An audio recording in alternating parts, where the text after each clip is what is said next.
first is to congratulate the President for extending the term of the task force members who will be doing civic education and further reorganization of this point, even as we prepare for a referendum, because I believe by August we will have sat down and through popular initiative, the people will decide that this report is largely unknown in the villages. And it is because civic education remains undone. Two, there are no copies. And the assumption that the PDF will reach many people is a white fallacy.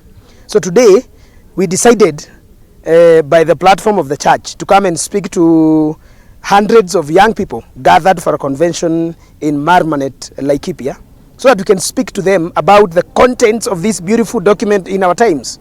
This is a historical moment for our country where the President seeks to leave a legacy of a united Kenya. Earlier, we had not known anything about BBI, but now we have learned, we've been taught, and we know a lot of BBI. Nimefurahi sana kwa walimu wenye wamekuja kutufunza mambo ya BBI.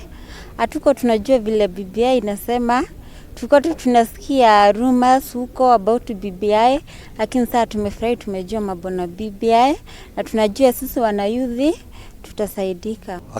Akindalika hawakuwa wanajua BBI ni nini, lakini wamefundishwa mambo ya BBI na kufurahia, na sasa wanaenda kufundisha wale wengine machinani.